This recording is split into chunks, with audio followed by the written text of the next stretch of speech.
30 مارچ 1432 کو سلطان مراد کے ہاں ایک بچے نے آنکھ کھولی۔ سلطان مراد نے اپنے اس بیٹے کا نام پیغمبر اسلام کے نام پر محمد رکھا۔ محمد جس سال پیدا ہوئے وہ سال معجزوں سے بھرا ہوا تھا۔ گھوڑوں نے بہت تعداد میں جڑواں بچے دیے، فصلیں 4 گنا زیادہ ہوئیں، تمام درخت اپنے پھلوں کی زیادتی کی وجہ سے زمین پر جھکے ہوئے تھے۔ دوسری طرف قسطنطنیہ کے آسمانوں میں دن کے وقت دمدار ستارہ دکھا، جس کی تعبیر یہ کی گئی کہ آج تک جس قلعے کی دیواروں کے اندر کوئی نہ آ سکا وہ دیواریں ڈھا دی جائیں گی۔ محمد جب 11 سال کے ہوئے تو سلطان مراد نے انہیں عماسیہ ریاست میں گورنر کی حیثیت سے بھیج دیا تاکہ وہ وہاں حکومت کرنے کا تجربہ حاصل کریں۔ انہوں نے وہاں محمد کی تربیت کے لیے بہترین اساتذہ بھیجے۔ محمد ثانی نے وہاں مذہبی اور دنیاوی تعلیم کے ساتھ ساتھ ہر قسم کی تربیت حاصل کی۔ اگست 1444 میں سلطان مراد نے گوشہ نشینی کا فیصلہ کیا اور اپنے بیٹے محمد کو واپس بلا کر تخت اس کے حوالے کر دیا۔ سلطان محمد کی عمر صرف 12 سال تھی۔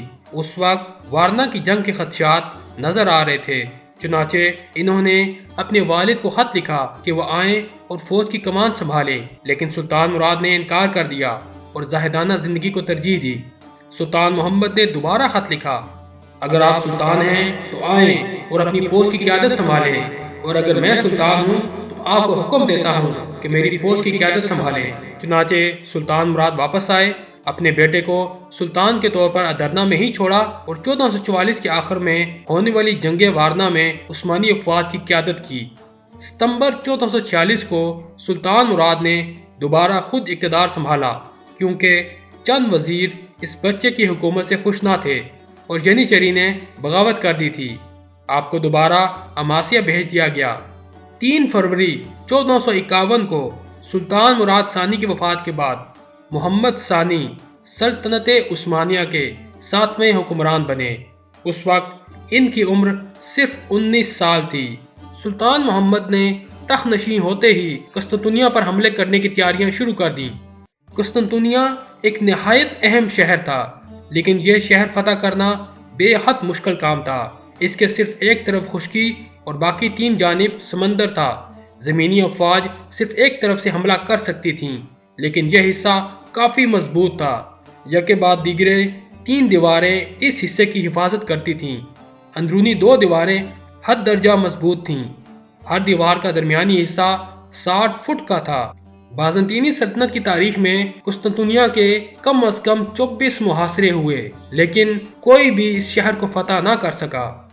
نبی کریم حضرت محمد مصطفیٰ صلی اللہ علیہ وآلہ وسلم نے فرمایا، یقیناً تم قسطنطنیہ فتح کر لو گے۔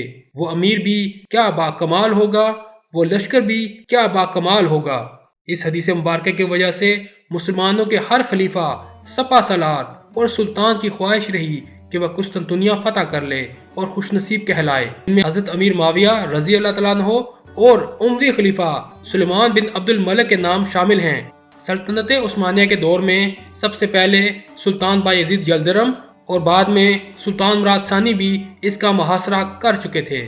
سلطان محمد نے قسطنطنیہ پر حملے سے پہلے باقی تمام دشمنوں سے صلح کر لی تاکہ وہ سکون سے قسطنطنیہ پر توجہ دے سکے۔ سلطان محمد نے سب سے پہلے قسطنطنیہ سے تقریباً 5 میل کے فاصلے پر ایک قلعہ تعمیر کروایا۔ یہ قلعہ بایزید یلدرم کے بنوائے گئے قلعہ انازول کے بالکل سامنے تھا۔ باسفورس اب عثمانیوں کے قبضے میں تھا۔ کوئی جہاز سلطان محمد کی اجازت کے بغیر یہاں سے نہیں گزر سکتا تھا۔ ادرنا میں سلطان محمد نے 1.5 لاکھ فوج اکٹھی کی، لیکن صرف فوج کی تعداد ہی اس شہر کو حاصل نہیں کر سکتی تھی۔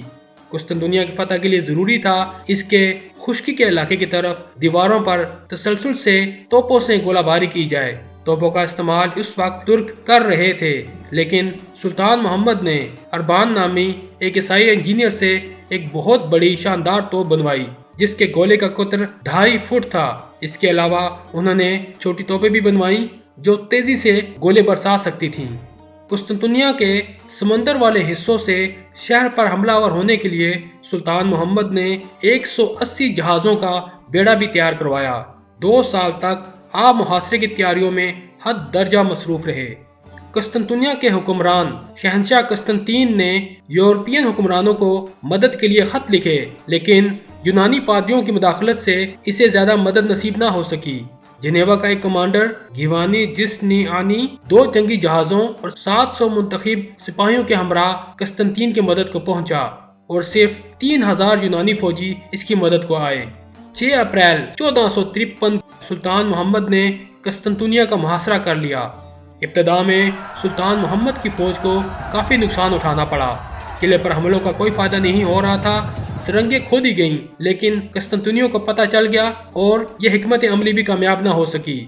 سمندر کی طرف سے 5 جہاز جو کہ قسطنطنیہ کو رسد پہنچانے کی نیت سے آ رہے تھے، عثمانیوں نے ان کا راستہ روکا، لیکن وہ جہاز عثمانی بیڑوں سے بڑے تھے۔ انہوں نے گولہ باری کی جس سے عثمانی جہازوں میں کھلبلی مچ گئی اور ان جہازوں کو رستہ مل گیا، لیکن اس کے بعد مسلمانوں نے وہاں سے کوئی جہاز نہ گزرنے دیا۔ سمندر کی طرف شاخ زریں جسے گولڈن ہارن کہتے ہیں، ابنائے باسفورس کی ایک قدرتی خلیج تھی جو شہر قسطنطنیہ کے یورپی حصے کو 2 حصوں میں تقسیم کرتے ہوئے ایک قدرتی بندرگاہ بناتی ہے۔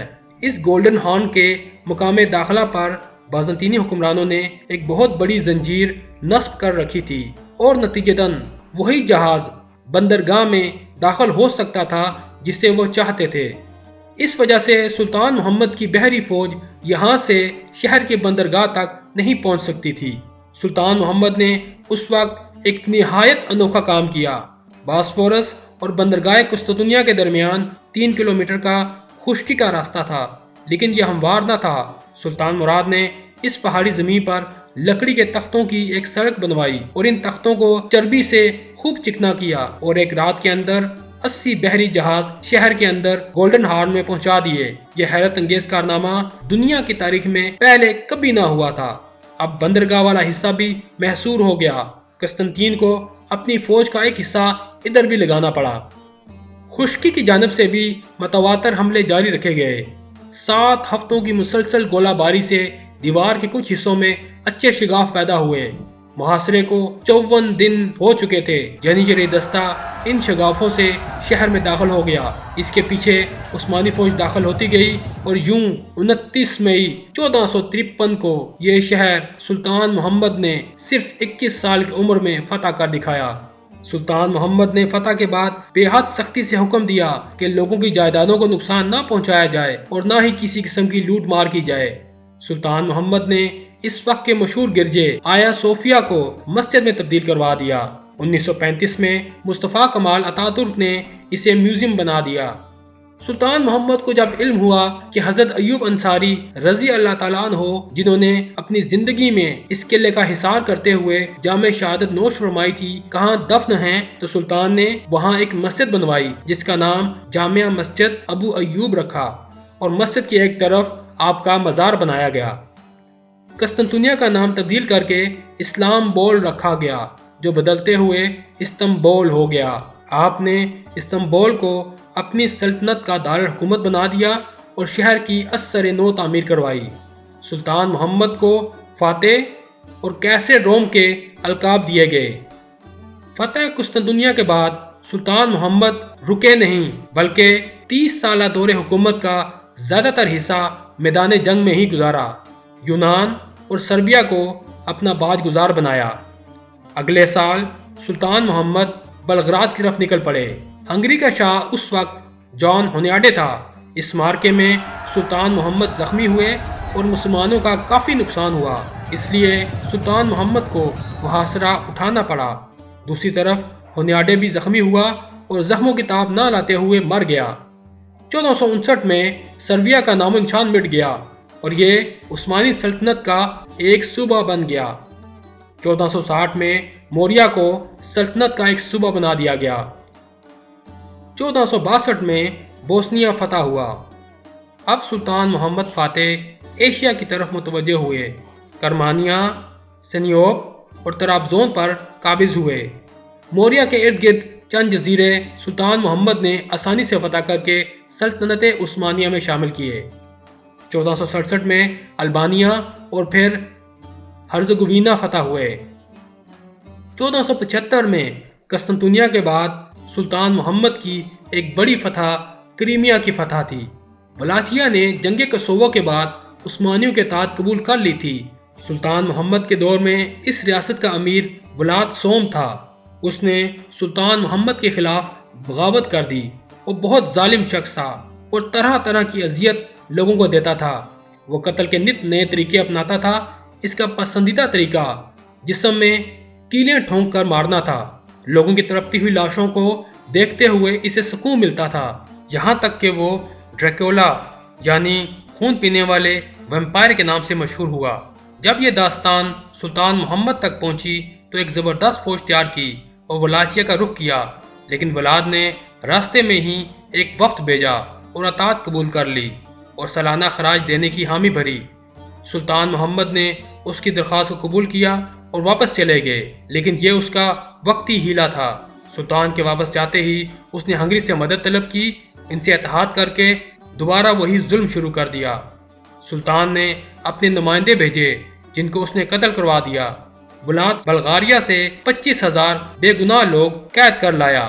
سلطان نے اپنے ایلچی بھیجے کہ ان قیدیوں کو چھوڑ دو۔ اس نے ان ایلچیوں کو بھی میخیں ٹھکوا کر مروا دیا۔ اب سلطان کے پاس ولاچیا پر فوج کشی کرنے کے علاوہ کوئی چارہ نہ تھا۔ آپ نے تقریباً 1.5 لاکھ فوج جمع کی اور نکل پڑے۔ ولاچیا کے کافی قلعے فتح کر لیے، یہاں تک کہ پایا تخت بخارس پہنچ گئے اور وہاں بھی قبضہ کر لیا۔ سلطان محمد نے وہاں ان قیدیوں کی لاشیں دیکھیں جن کو ولاد پکڑنے کے لیے لے آیا تھا، لیکن ولاد ہاتھ نہ آیا اور ہنگری بھاگ گیا۔ سلطان محمد نے اس کی جگہ اس کے بھائی راڈول، جس کی تربیت سلطان کے زیر نگرانی ہوئی تھی، کو حکومت سونپ دی اور ولاچیا کو باج گزار بنانے پر اتفاق کیا۔ یوں محمد فاتح نے ڈریکولا کے ظلم سے لوگوں کو نجات دلائی۔ اس مارکے کے بعد وینس کو دوبارہ فتح کر کے اپنا باج گزار بنایا گیا۔ سلطان محمد نے مسیح پاشا کی قیادت میں ایک لشکر روہوڈس بھیجا، لیکن جہاں عثمانی لشکر کو شکست کا سامنا کرنا پڑا۔ 11 اگست 1480 کو اٹلی کے ایک مشہور شہر اوٹرانٹو کو فتح کیا۔ محمد فاتح صرف اپنی فتوحات کی وجہ سے مشہور نہیں ہیں، بلکہ انتظام سلطنت اور اپنی حیرت انگیز قابلیت کے باعث بھی شہرت رکھتے ہیں۔ انہوں نے جو بھی شہر فتح کیے وہاں تعلیمی اداروں، مساجد اور مدارس کا قیام کیا، بے شمار پل، مارکیٹیں، محلات، پارک اور بازار وغیرہ بنوائے، پانی کے تمام مسائل حل کیے۔ ان کے دور میں عثمانی بندرگاہیں دنیا کی بہترین بندرگاہیں تھیں۔ آپ نے پہلی مرتبہ سلطنت عثمانیہ کے لیے باقاعدہ قوانین مرتب کیے۔ انہوں نے ہر نئے سلطان کے لیے برادر کشی کا علماء سے فتویٰ جاری کروایا، جس کے تحت تخت پر بیٹھنے والا ہر نیا جانشین دنیا کے امن و امان کی خاطر اور بغاوتوں کو ختم کرنے کے لیے اپنے بھائی کو قتل کر سکتا ہے۔ اس پر فرض ہوگا کہ وہ اس پر کاربند ہو۔ 2 مئی 1481 اس عظیم الشان سلطان کی وفات کا دن ہے۔ وفات کے وقت آپ کی عمر 49 سال تھی۔ چند تاریخ داں یہ بھی کہتے ہیں کہ انہیں زہر دیا گیا تھا۔ آپ کو استنبول میں دفن کیا گیا۔